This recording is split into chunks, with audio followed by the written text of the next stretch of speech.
ಎಲ್ಲರಿಗೂ ನಮಸ್ಕಾರ. ನಾವೊಂದು ಡ್ರೀಮ್ ಡೀಲ್ ಕಂಪನಿಯಿಂದ ಸೇವಿಂಗ್ಸ್ ಇದರಲ್ಲಿ ಒಂದು ನನ್ನ ಸ್ನೇಹಿತನ ಮುಖಾಂತರ 3 ಟಿಕೆಟ್ನ ಪರ್ಚೇಸ್ ಮಾಡಿದ್ದೆ. ನನಗೆ ಇದು ಬರುತ್ತಂತ ಕನಸು ತಿಳ್ಕೊಂಡಿರಲಿಲ್ಲ. ಬಟ್ ನನ್ನ ಮಗನ ಹೆಸರಲ್ಲಿ, ಮಗಳ ಹೆಸರಲ್ಲಿ, ಮಿಸಸ್ ಹೆಸರಲ್ಲಿ ಒಂದು ಟಿಕೆಟ್ ತಗೊಂಡಿದ್ದೆ. ಬಟ್ ಫಸ್ಟ್ ಕಂತು ಕಟ್ಟಿರೋದು 1,000 ರೂಪಾಯಿ ಅಷ್ಟೇ ಕಟ್ಟಿರೋದು. ನನಗೊಂದು ಡ್ರೀಮ್ ಡೀಲ್ ಕಂಪನಿಯಿಂದ ಒಂದು ಹೊಸ ಇಗ್ನಿಸ್ ಕಾರ್ ಸಿಕ್ಕಿದೆ. ನನಗೆ ಈ ಸಂತೋಷನ ಹೇಗೆ ಹಂಚ್ಕೊಳ್ಳೋದು ಅಂತ ಗೊತ್ತಾಗ್ತಾ ಇಲ್ಲ.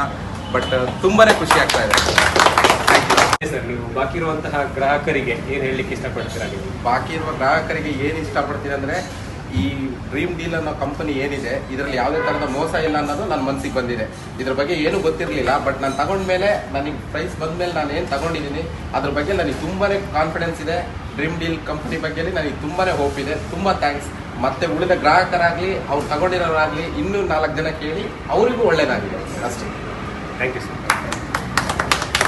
Okay, congratulations. Thank you sir. Thank you.